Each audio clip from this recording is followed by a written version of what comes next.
Good morning, everyone, and welcome to our very first net zero house building and our first session today. I've got Nathan, not yet. Oh. I'll text you when to go. Okay.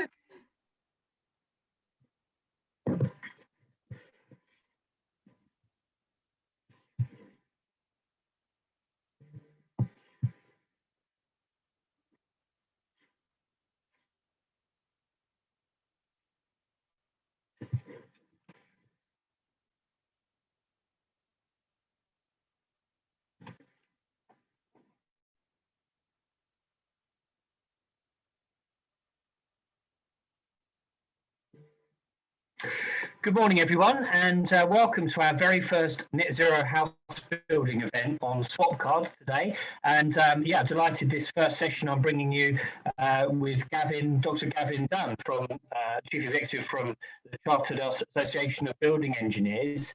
And we're looking at an update to the Future Homes Standard Consultation and Part L. So good morning, Gavin. Good morning. Good morning. Good to see you. So before I introduce this session a bit more, I just wanted to bring people's attention to this platform because it's new for everyone probably today. We want people to get involved and ask questions after Gavin's presentation. So on your screen, you should see a live discussion tab. On that, you can ask questions, you can chat to other delegates.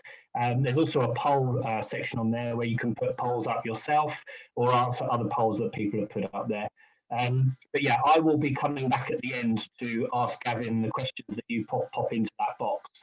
And I'm sure there'll be quite a few, so please do use that.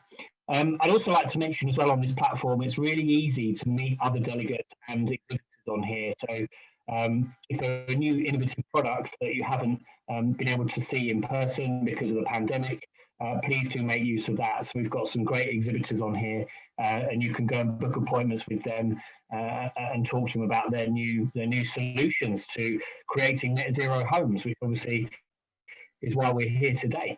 So welcome, Gavin. Gavin has been Chief Executive of CABE, where we've been able to provide construction sector a place to work better, safer and more sustainable buildings that enhance people's lives. Gavin is also a member of the Building Regulations Advisory Committee. Now, recently, obviously, the Ministry of Housing has set out new energy efficiency standards on new build homes, which we'll all be expected to meet.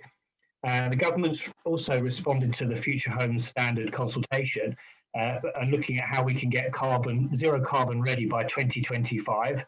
Gavin has been working with government on the recommended stages and can update us today on where we're at with the current regulations and, probably crucially, what we can expect from the next stages of the consultation. So welcome, Gavin, and thank you for coming back. I know we spoke to you just probably about a month and a half ago. So thank you for coming back. And with that, I'm going to hand over to you, and I'll come back at the end and ask some questions. Good morning, everyone, and thank you, Nathan. Give me 1 second while I get my slides up on the screen, and then I will get started. Right, you should now all be able to see my slides, or at least my opening slide.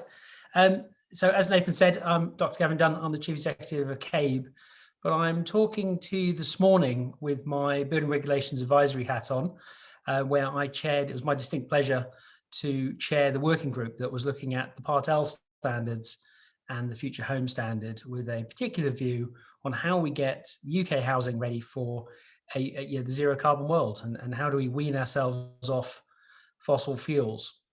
So what I'll do today is very much take you through an overview of what we're doing, why we're doing it, and a little bit about what to expect, where we are on that journey and what to expect next. It will be very much an overview. It's a very large subject. And for those of you who have looked at the consultation documents, you know there's a lot of material. So what I'd be doing is providing a bit of a sort of overview summary of where we are. I should just say that I'm speaking in a personal capacity. I am a member of the Building Regulations Advisory Committee, but I am not a member of government. I'm not a member of the civil service. So what you're getting today is my interpretation of what government is doing, but obviously within the context of someone who has been involved in the process and advising ministers on the process. Not necessarily, not that they always follow their advice, but certainly I'll try and give you my perspective. But that's a disclaimer I have to say, just say that I'm not, you can't take it from me and say, well, government said, because I'm not a member of government. So it also gives me a bit of freedom to share a bit of an opinion along the way. So where perhaps civil servants in this, given a similar presentation, wouldn't be able to. So hopefully that'll be of use as well. Okay, so what are we talking about today? Well, we're talking about the Part L review. It was originally slated for 2020. Because of the pandemic, it will actually be out later this year, going through Parliament towards the end of this year. So it will become Part L 2021, and with a view also to where housing needs to be in 2025. So sort of an interim step within a year, and then a longer term aspiration for where new build housing standard need to go for 2025, which will be referred to as the future home standard. Now, this is quite a large, quite a complex, integrated set of changes to the building regulations, covering Part F for energy efficiency and conservation of fuel and power, Part F for ventilation, changes to overheating, and other allied changes which are coming forward. So it's a significant change to the building regulations, and these changes are going to come in quite fast and will have a considerable impact on the new build housing sector. And these will also, in parallel, all this work for new build housing is being done in parallel with another set of work looking at all non-residential buildings, which will be referred to as the future buildings standard. So not an insignificant change to the building regulations, and from my perspective, very much a return back to a forward-looking, carbon-focused set of regulations, which we haven't had for a number of years, since the scrapping of the 2016 zero carbon housing targets. Hopefully my slides will change, which they haven't. Give me 1 second, my slides are not cooperating.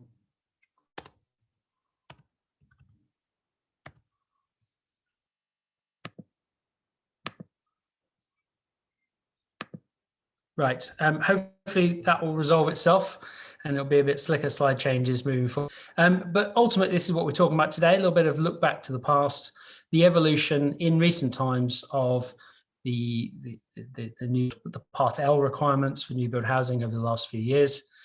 Going back to 2002 was the introduction of the first calculated carbon compliance requirement, which was an option in the then Part L 2002. But the big change was 2006. With the introduction of mandatory carbon compliance targets for all new buildings. This was where you got the dwelling emission rates all calculated through SAP, etc. That journey progressively tightened up until 2015, when the proposed change for 2016 to the zero carbon housing standard was removed. So the current version of Part L that we're dealing with is the current standard that's in use is the 2013 standard. And obviously we've been in limbo for a number of years now in terms of what was going to happen next as we went forward for zero carbon. Excellent, my slide changed, which is a great relief to me. So how did this come about? Well, where we started to get a feel for the next stage on the journey towards zero carbon was as the then Theresa May's government launched two things. One was the Clean Growth Strategy and the Prime Minister's grand challenge around improving energy efficiency and carbon. And all of that was linked and was the start on the implementation of the UK's ambition and legally binding target to become zero carbon as a nation 2050. Now, the Future Home Standard and the changes to Part L then pick up certain elements of this much broader policy framework, which looks at transport and all buildings and industry. But the building regulations then picked up the relevant bits in new build housing. And the bits we're interested in is a significant shift towards the decarbonisation of electricity. Electricity grids are decarbonising much faster than anyone expected. And at the same time, we are looking to the future, and we realise that the continued burning of fossil fuels, and particularly gas, in the long term, or even medium term, is no longer sustainable. First of all, ultimately at some point the gas will run out. And secondly, if we are genuinely going to go zero carbon, burning fossil fuels on that 2050 horizon is just not viable. So these policies are around starting to get us ready in our homes for the switch from an assumption or presumption from gas heating to electricity, as well as then future-proofing those homes so that they can be switched over to fully zero carbon without retrofit in the future. It seems to make sense. A big enough retrofit problem with the existing housing stock. It makes sense to make sure new homes that we're building today or in the future aren't going to need a major retrofit in the, say, 20-year time horizon. Significant shift, therefore, towards things like battery storage, heat storage, but also some very fundamental, some very simple things which will affect consumers, which if there's no longer mains gas at a property, which is what we're looking at, a predominance for electric cooking and gas no longer available for cooking as well and other combustion. So some very small parts of a very large and complex policy piece for the government on a geopolitical level. So the key elements here is this shift from an assumption around gas to electricity. The reason this is happening is that the electricity grid is decarbonising much greater proportion of renewables and nuclear coming on stream, which means the UK grid is becoming much cleaner than it did before. Whereas from 2006 regulations through to 2013, there was a presumption to favouring mains gas where it was available property. So one of the key shifts in this policy is moving away from removing that presumption for mains gas and favouring that in the calculation to something that's aiming towards a shift over to electricity in the medium term. And that changes the technology mix in the buildings, but also significantly changes the level of fabric and thermal performance you need from your building fabric to make some of these low temperature electric heating systems work well. So previously in the regulations, in summary, gas was good, electricity was bad. And now what we're seeing is a progressive shift over to electricity increasingly good, gas increasingly bad. So we've spent 20 years going one way. Now the mix of energy in the nations is changing. We will progressively shift back another way. So significant foundation work here for that switch over. The other key things we're trying to address in doing this is not only about continuing to drive down carbon standards and switch to electricity as your principal heating source.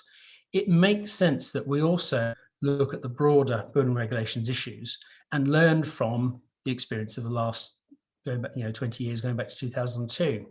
And there's no doubt in my mind that Part L has done, a very significant, brought forward the energy and carbon performance of our homes.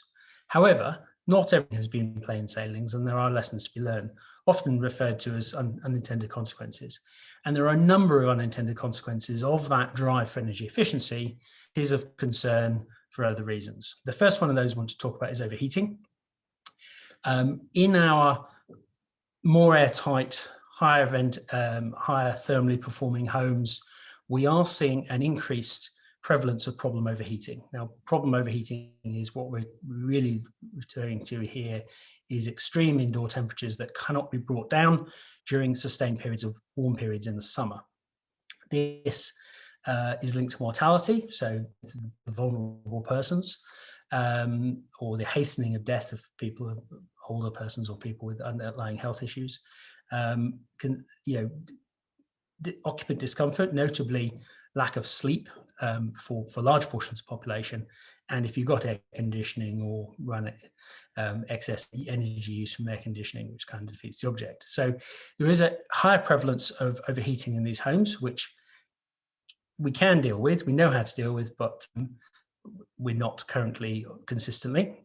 But then the evidence shows if you then throw in climate change, where the most likely scenarios for the UK is warmer, drier summers with higher frequency of extreme hot spells, what you see is the data says in the next decade or the coming decades, something like half the homes in the UK become at risk of overheating. And work from the likes of SIBSI suggesting that, and I think as UCL suggesting by 2050, if nothing's done about this, it could be as many as 4,500 people per year who are losing their lives in extreme heat conditions. So clearly, making our homes energy efficient and low carbon shouldn't be done at the expense of overheating to the point where older or vulnerable people lives are in danger. So looking at the way we're building things and organizing that in such a way that these buildings are less likely to overheat, so careful picking of glazing, use of thermal mass, the right orientations and shadings and things will be more important as we move forward. The other area we want to have some real concerns about and want to make sure we get this right is ventilation. And there is strong evidence that suggests that current design practice and the current building regulations are actually leading to a very high proportion of buildings with poor ventilation, and the resulting poor air quality obviously has impact on the health of the population. Now, this is particularly important at the moment. Most of us have just spent the last 12 months, I believe today is the anniversary of the declaration of the pandemic. And so we've been spending more and more time in our homes, but if the air quality in those homes, that has not quite an impact on our health. So it's about making sure we've got healthy environments at the same time. The evidence that is available, the research that is done, shows that Part F in homes, so ventilation requirements under the building regulations, are particularly poorly complied with. Then when you look at moving forward, we have an increased reliance on, say, mechanical ventilation heat recovery to get these very low carbon homes. This is something that's not difficult to fix, but we really must pay attention to it. Otherwise, we'll create homes that potentially overheat, but also have poor air quality. So not necessarily very healthy places to be. And that's just not acceptable. Ultimately, the primary purpose of the building regulations is to protect life. So getting the ventilation side right. The other unintended consequence we need to look at is what we call sometimes performance gap. And this is a difference between the level of energy and carbon that we expect a building to use and emit compared to when we design it, compared to when we have in practice what we build, it performs less. Now, some of this is a very complicated issue. There are lots of reasons behind this, but there's no point in having a zero carbon home on paper, but not in practice. Now, some of this we know about and it can explain. We all know that you've put two different families in the same home, you'll get completely different actual energy use when you take into account the way homeowners actually use their home and all their plug loads and personal usages, the levels of occupancy and all the behavioural issues. But if you look at the things the building regulations control, which is often referred to as the regulated roles, loads, so heating, lighting, ventilation, cooling if you've got it, etc. We see some differences there. Now, the concern is, even when you account for the stuff that we know about, the way people use their homes, there still appears to be a gap. And a lot of that seems to be based on fabric performing, not performing as expected. So everything we're doing is also about trying to bring this gap in line. 2012, government said they would regulate on this if the industry couldn't solve it. And time has gone by. The perception is there is still a performance gap, and therefore increasingly you will see more progressive action on this from government. This is really complicated. There's no single cause of it. But to some extent, it's almost going back to some very old-fashioned principles, which is fully designing the building, ensuring you've built what you've designed, and then commissioning and handing over information to the homes so they can use the building easily. Quite old-fashioned ideas, but obviously lots of people involved. So a lot of this will initially focus on transparency in the supply chain, making sure there's more accountability to make sure everyone in the process is doing what they say they're doing. And at least that way, when things do go wrong, there can be some recourse, and you stand a chance of finding where the problem occurred. In the longer run, there's likely to be new technologies that come down the line, which are low cost ways of actually measuring the performance. And when those technologies are available and proven, I'm sure they will become features of new homes. In the meantime, more transparency. So that's just kind of the background of where we got to. We've got a real need to improve the energy performance for our homes. We've got a need to continue to drive down carbon emissions, and we have a need to be shifting from predominance of gas for heating and hot water into electricity over the coming decades.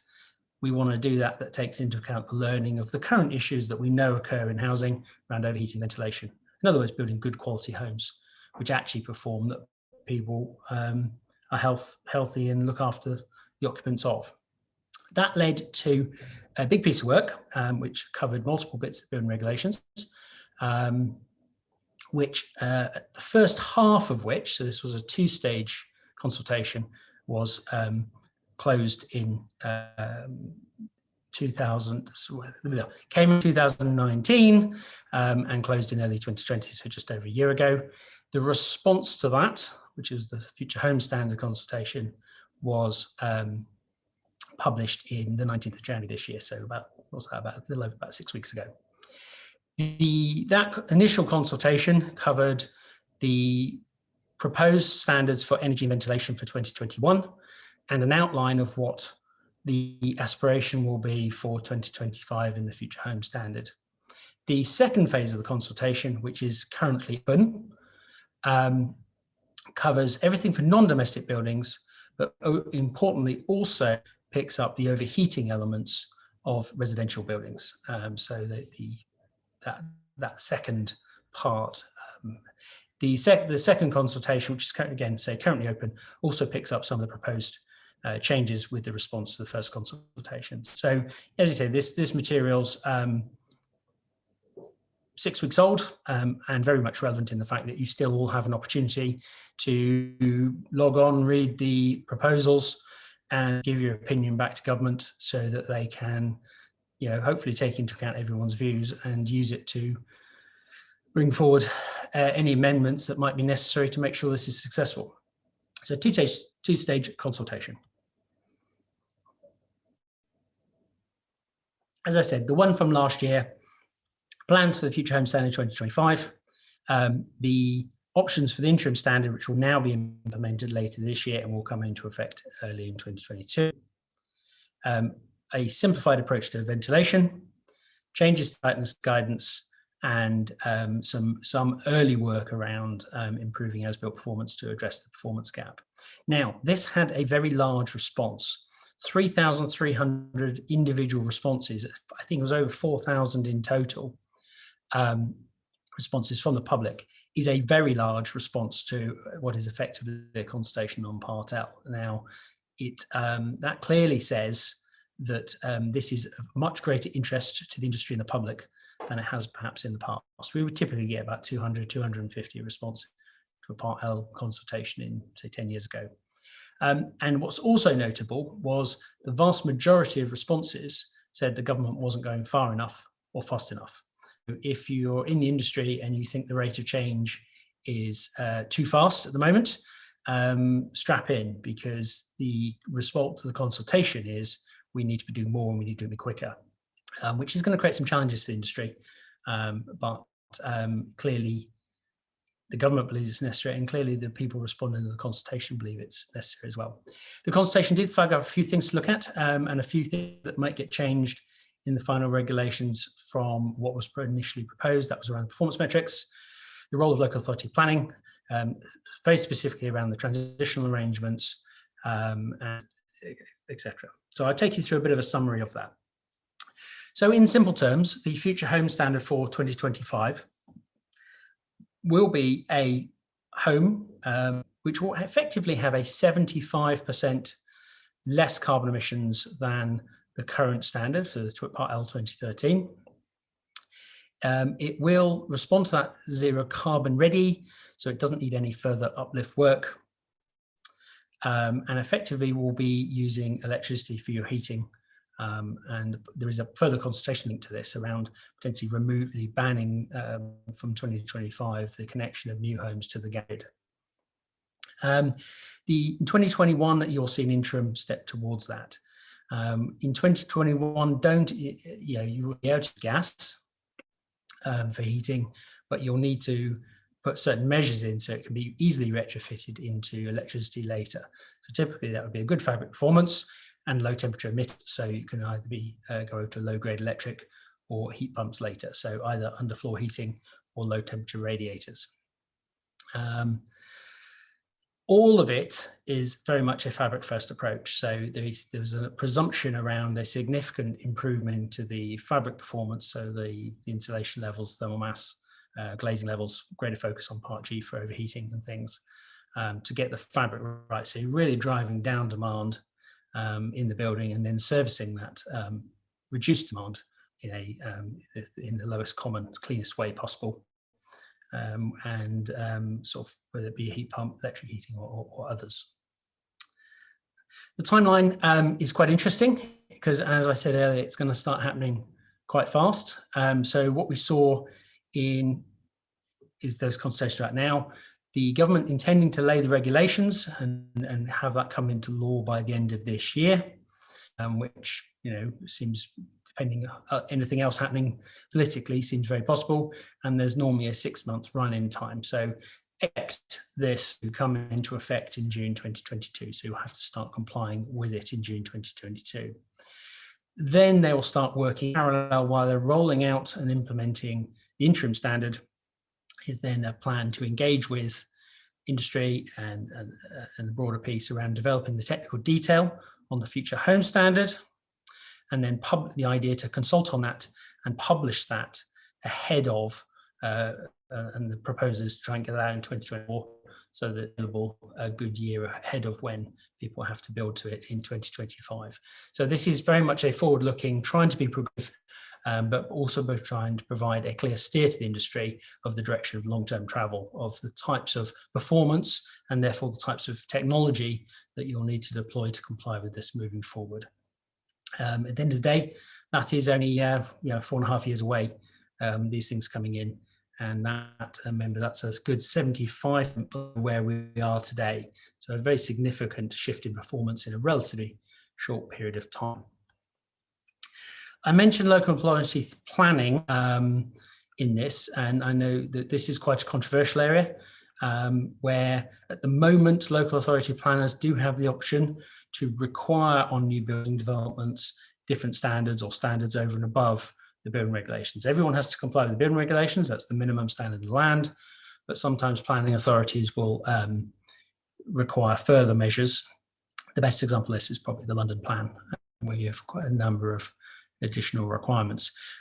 In the consultation from last year, the government did propose amending that to prevent local authorities doing that. And the idea was to create a more consistent standard that was going to be applied everywhere. So if you're a large house builder building local lots of different areas, you would have a single target to comply with.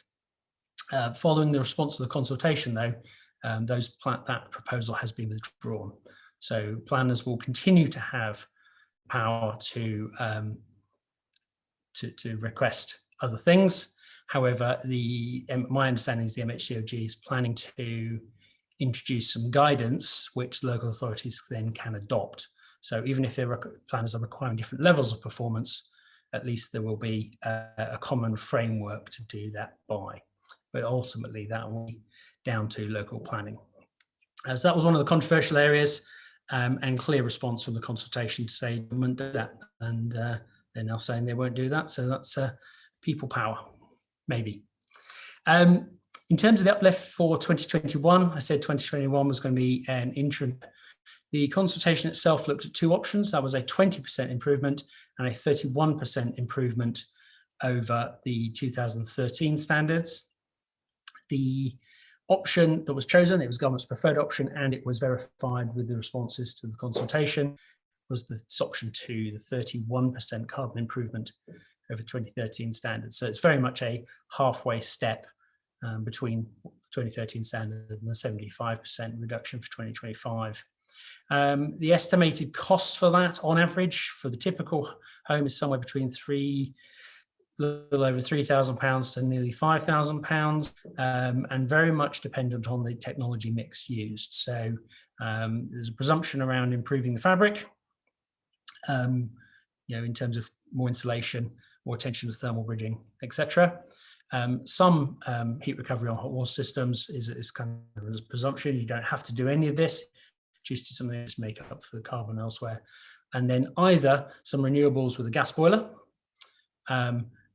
or a switch to a heat pump. Now, what we saw here is, so you can still use gas, but if you are using gas, you do need some renewables and you do need to go for the higher fabric performance to get there. And then you have to set the heat emitters up so that you can switch easily to a low temperature system, a heat pump later. Or you can switch to heat pump nows. And all the government analysis showed that that was also the cheapest option. My advice is, and I think that one of the challenges here is, if the house builders all rush out en masse and just think, if you think it's as simple as just putting a heat pump in and you'll be okay, I would caution you. You really do need to look at fabric, not just to get to the compliance of the Part L, but also to ensure your customer, your consumer, has a building that actually works. Heat pumps work best when they're in buildings that have got a very high performance, and the heat pumps need to be designed taking into account that fabric performance. So if you're a house builder, it's not just about putting in a heat pump and carrying on. You do need to look closely at the fabric, and you do need to make sure those heating systems are properly designed and commissioned and installed. Otherwise, you'll have some unhappy customers. The proposal for both 2021 and 2025 was to change the performance metrics that the regulations were going to use.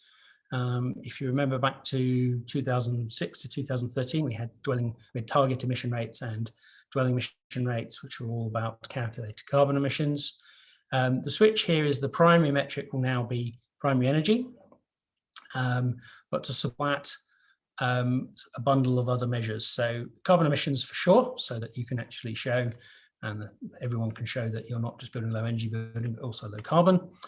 And so that we're not going backwards on the carbon front, as well as some minimum fabric and service efficiency requirements. So elements, your building elements, your insulation in the wall should be no worse than under any circumstances. And then the fourth proposal was, in the consultation, was an affordability check, expense of the fabric energy efficiency standard, which came in 2013. Now, the response to the consultation was very clear, that the industry wanted the fabric energy efficiency standard and they didn't really understand this affordability check.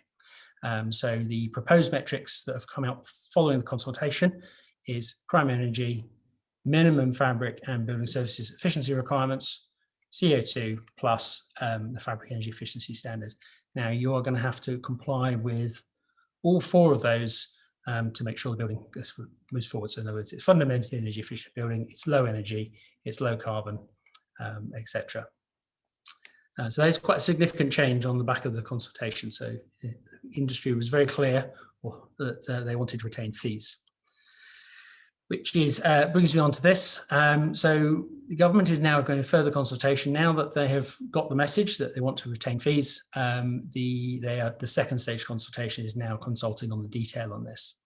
Now, my personal reflections on this are, the industry needs to be very careful what they ask for. Fees is a very, very good way of ensuring the overall fabric efficiency of heat losses for a building. It takes into account the average heat losses over the whole building and make sure that it's not below a certain level. So you end up with a very high fabric target. But for some heating types, it means by the time you put in the minimum efficiency of, say, a heat pump and full compliance with fees, you actually get a building that is significantly more efficient. In other words, the carbon reductions are even greater than the 31%. So you have to go way beyond when the cumulative effect for some homes and for some heating types is way beyond the 31%, possibly 55, 60% in some homes I've seen calculations for. So consulting on this now. They've had a very clear message they want to retain fees. My advice is that we probably then need to look very carefully at how that's being applied, particularly where you've got sites which have been previously approved to older standards that will need to be built out to the new standard. This could have very considerable knock-on effects. So the case, industry has spoken, but my advice is be careful what you wish for. The committee that looked at this removed fees for a reason, and they went for the affordability check to provide greater flexibility to the industry in the transition over to the zero on heating. and they were concerned that fees were a step too far. There was always fabric backstops. But we are where we are. The detail of this second stage is now open for consultation, and I've got the detail screen there for those of you who are familiar with fees as to what the notional building assumptions would be, and that is the table there. That is the approach that government's proposing. But you have an opportunity for the next month or so to have your say. And if you're a house builder, I strongly suggest you look at it. The minimum standards for fabric, those were coming in as proposed. So irrespective of what you need to do to meet your carbon compliance, irrespective of how much insulation you need to put in overall in a building to meet your fees standard, the no single element of building, whether it be a roof, a floor, etc., can be worse than those requirements. Those are coming as. Similarly, with the minimum efficiency for building standards, actually following the consultation, it was felt that was scope to increase these further. So note you'll now have highlighted lighting, comfort cooling and heat pumps. The proposal is actually that the minimum standard will be a bit higher. So seasonal efficiencies of 300% for heat pumps, 75 lumens per circuit watt for low energy lighting. It was just felt the technology was more than there and very cost effective, and therefore we should be expecting a high level of performance. I would say you can get there's plenty of product out there that performs at much higher than those performance. These are the minimum standards, and the better quality, higher performing products you put in on the services front just make their life easier elsewhere, particularly if you're having trouble complying with the fabric side of things. Airtightness, there are some significant changes here, and very briefly they're quite easy to describe. Broadly, it falls into three key points. In the past, air permeability testing, so this is about measuring the air leakage through the fabric of buildings, things that shouldn't be there. So this isn't about ventilation, this is about the background air permeability of the building fabric. 2006, we've been testing using blow-up door tests, and we've been working on a sample basis. So depending on the size and type of houses and how many of every so many you would sample on a sample basis. The proposal now is from 2021 moving forward, all homes will need a test. It will no longer be on a sample-based test. So it's something like a 4-time-fold increase in terms of 4 to 5 times increase in the number of air pressure tests needed.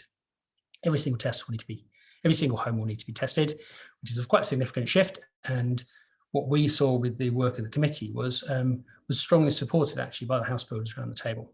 The other key change is the governance of the air pressure testing is being moved to an industry lead through CIBSE and the creation of a new technical TM23 document, which is currently being developed, which will be the methodology, and it will be maintained by industry for industry under the leadership of CIBSE, and then just referred to in the approved documents. So as new technologies come forward, as changes in practice come forward, those can be integrated into industry guidance and implemented hopefully quickly and fairly across the industry. And talking about new technologies, the proposal is also to introduce an alternative to the blow door test for the first time in terms of a pulse air pressure test system, which have been, the experimental versions have been knocking around for a while. These technologies now deemed to be matured enough to be used in anger. So pulse test from in the 2021 standard will be recognised as an alternative to blower door tests for the first time. In terms of ventilation, broadly the concern here is that the current Part F standards aren't being complied with. So there is a big focus on simplifying the guidance and taking into account some of the assumptions in the background about the standards of that ventilation and how you deal with external pollutants coming in and things. But for most people, the big thing is significantly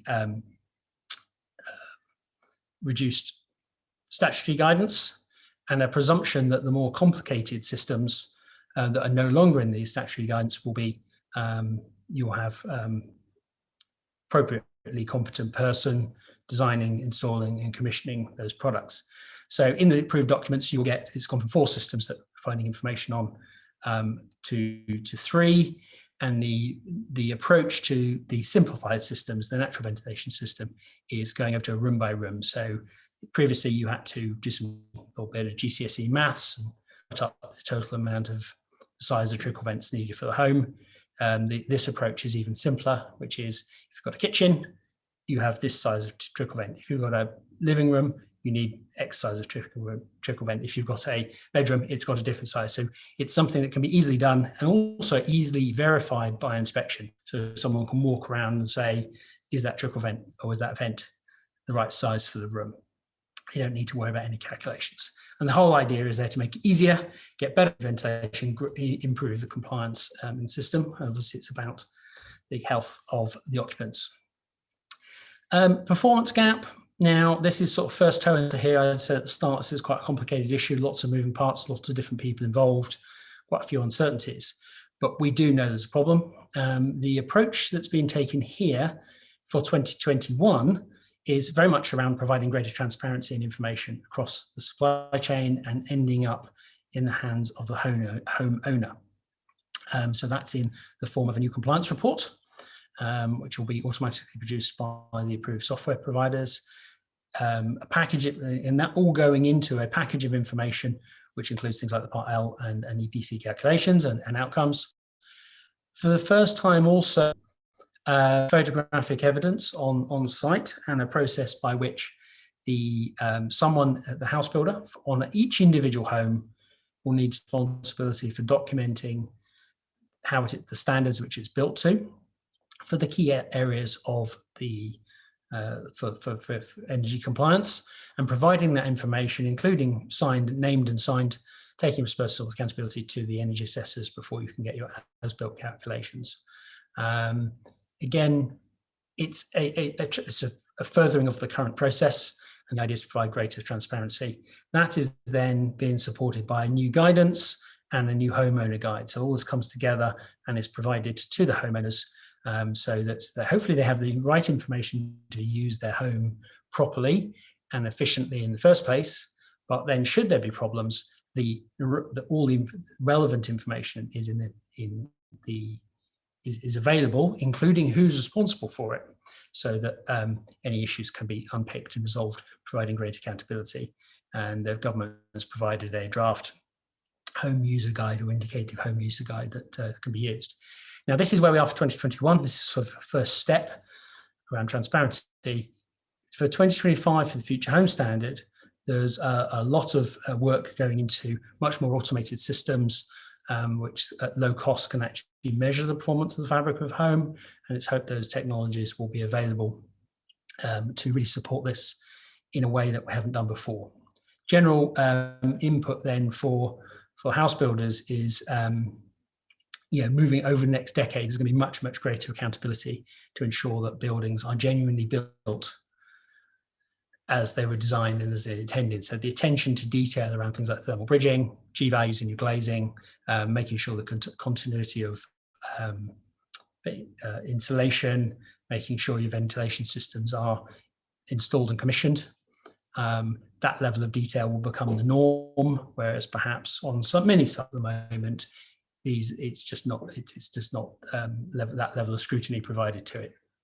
There's nothing new technology here. It's just, more robustly applying the technologies we currently have, and much greater attention to detail, and you will be held more accountable later. So opportunity to get it right in the first place. Keeps your customers happy and is in as well.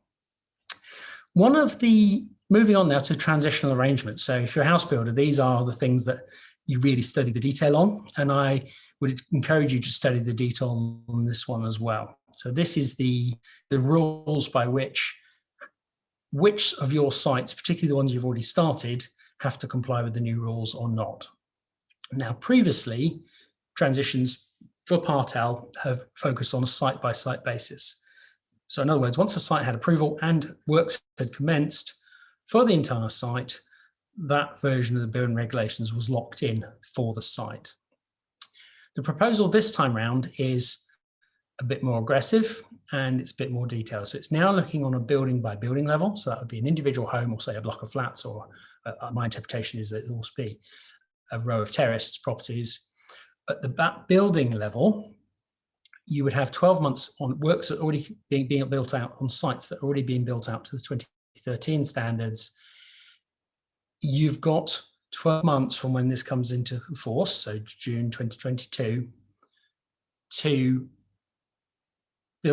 commence work on individual buildings. Otherwise, you're going to have to start, and those buildings have to be built to the new standards. So this is a significantly more what's the right word? Significantly, perhaps it's aggressive, perhaps it's more positive, but this is a significantly more robust approach to transitionals than it's been in the past.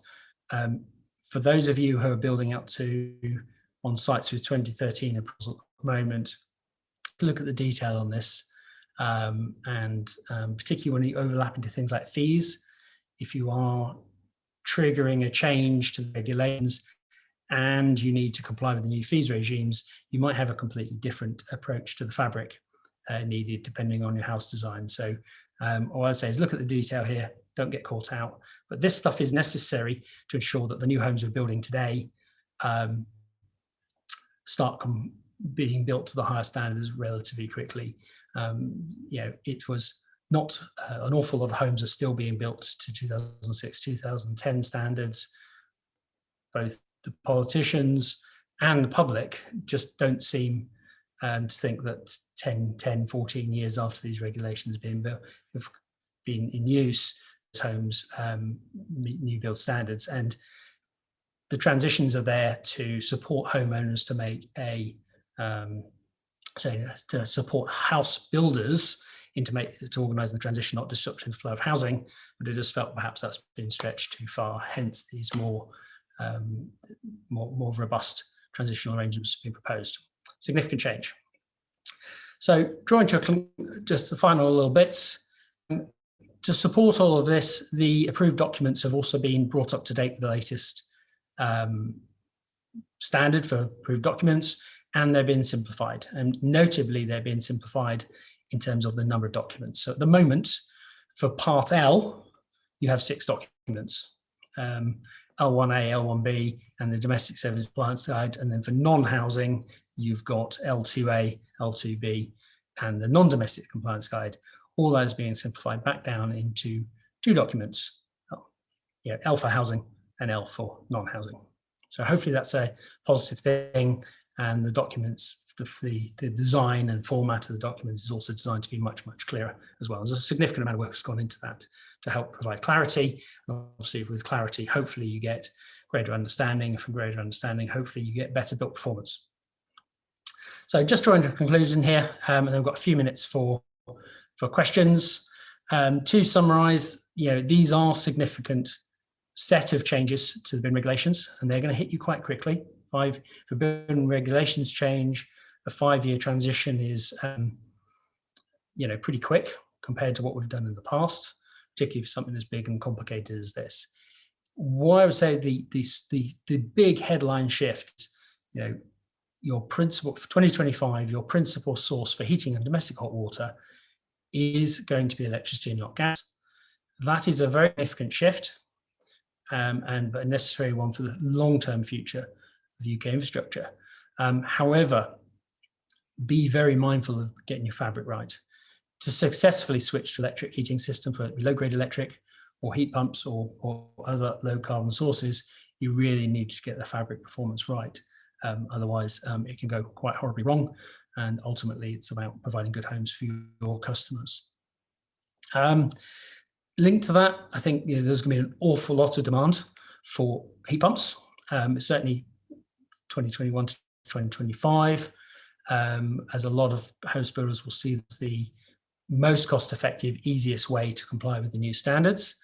Obviously, then the market's ability to deliver to that, notably around a sufficient number of appropriately qualified people to design, install, and commission these systems, is going to be really, really important. So and there's a lot of work going on to upskill large numbers of people to do this. But obviously, we need to keep an eye on that. And getting these systems installed correctly is key to successful implementation. So I want to keep an eye on. The performance gap 2021 is just not. It's about a little bit about transparency. 2025, expect more, and expect more on this over time. Expect greater scrutiny on this. And of course, from 2023, the enforcement body, the regulator, will be the health and safety executive. It will no longer be, they'll be in charge of building control, and they'll be directly regulating buildings deemed high risk from a fire side of things. So they're likely to have a different approach to what's gone on in the past, and those on site who've dealt with the health and safety executive, there will be a different culture and approach to compliance and building regulations enforcement. The transitionals will mean much faster adoption of these standards, particularly for build sites which are going to be brought up from 2013, significant changes of fabric under the FEES standard. Have a good look, make sure you understand the consequences of this. But this will mean these regulations are going to be enforced much faster than previous changes to Part L. And of course, everything I've talked about today is only looking at the new homes. The other thing that's coming down the line, which is a completely different set of regulations, is existing homes. And it's also worth noting that these changes for Part L for new homes are also being implemented in parallel to a separate set of changes from a different government department around the installation of electrical vehicle charging points for new homes as well. So there's some overlap areas there, and that has some potential considerable impacts for site infrastructure, local site infrastructure, where you no longer need gas, but you need potentially more electricity, not only for heating the homes, but also for charging electrical cars as well. Hopefully that was useful, and I'm happy to take a few questions. Brilliant, thank you very much, Gavin. And there was quite a lively discussion going on whilst you were talking. So I've got a few. We haven't got long. We've only got about 6-7 minutes. So I'm going to start with one sort of technical question. This is from Chris Kemp. He says, we're seeing homes reaching 50 degrees in London, yet the TM59 is not mandatory. Should it be if there's a risk to life? So look, overheating, particularly in urban areas, particularly in flats, real concern. There is obviously a massive package of work around how to address overheating. That's a whole conversation in its own right. The short version is the government is saying essentially proposing a simplified approach for buildings which are likely to be low risk. But for the types of homes you're talking about in London, you're likely to need a detailed assessment and dynamic modelling, which I think is significant. And again, personal view here, I think the other thing that this now opens up, previously these regulations actively discouraged air conditioning. And what I think that sort of presumption is being removed, and certainly for 2025 is moving forward. So I think you're going to see, particularly for flats in London, a much greater focus on fabric performance, lots of effort around reducing solar gains and internal gains, whether it be G-vasing, glazing and shading, but then potentially reverse cycle systems. You've got a very, very efficient heating system in winter, and then you've got that you've got a cooling capacity for maintaining temperatures in the summertime. 50 degrees, in bedrooms at night is dangerous. It kills people. We have to take this much more seriously. Okay. Keith Meredith has asked, just on your point at the end there about heat pumps, why is there such an emphasis on heat pumps when other suitable and efficient systems are available, and in some cases have lower costs over the lifetime of the product? And sometimes they're not suitable in all areas. So yeah, why is there such an emphasis on heat pumps? So the emphasis is perhaps a practical one. So how you comply with these regulations is entirely up to you. You can pick whatever mix of technologies you like, as long as you can show that they meet the performance, whether it be the fabric performance and the carbon performance. The particular focus on heat pumps, and particularly why we are trying to drum the message home about heat pumps, is particularly in the interim period, it would appear that heat pumps are a significantly cheaper option to comply in some of the other technologies at this time. So there's a concern that house builders are going to run out and think, okay, SAP Part L 2021, I'm carrying building what I'm building, and I'm just going to put a heat pump in and everything will be okay. The modeling does show heat pumps are going to be probably the most cost-effective way through these regulations, but hence we're trying to put some cautionary tale on that around getting your fabric right and designing the systems properly. Okay. It's about money. Okay, and Luke asked right at the beginning, with the government's decision to push for electrification of homes, how will the changes be? Will there be a review to the EPC ratings in light of that? Yeah, so there is a whole new version of SAP coming in to support this, and in particular, I changes to the carbon factors and the removal of fuel factors, if you're familiar with the detail I'm talking about in those calculation methods.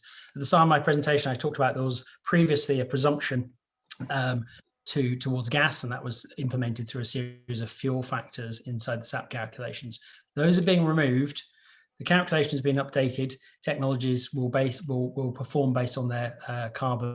The different fuel types will based on their carbon actual without any, that's called fudge factors. So yes, the calculations are going to be completely different. And that's the other thing to be aware of. You're going to, assume, make sure you use the right calculations to make sure you're, when you're assessing what you're building, because the calculation methodology has been updated accordingly as well. Okay, and last one, and I think it's probably a good one to end on. Fred Carter has asked, have MHCLG considered any form of grant to companies that are building to future home standard at the moment, right now?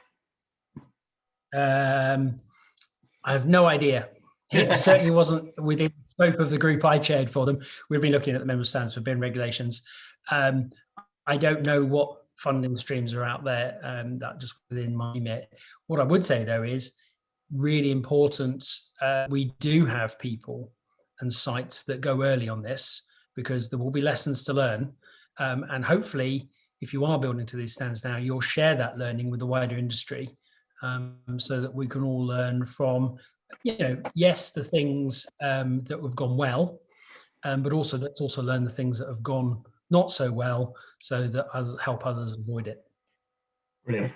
Thank you very much, Gavin. I think we'll wrap it up there, because we've literally just got to go straight into our next session. But that was really good, and I think if you're available later on or over the next few days to come back on the Swapcard platform, people can connect with you and ask you questions that way as well if they want to. But obviously, you've got details on the screen as well of how to stay up to date. So thank you very much, and no doubt we'll be hearing from you again with the latest news from the standard. And yeah, thank you very much. Okay, thank you. Have a good, enjoy the rest of the program.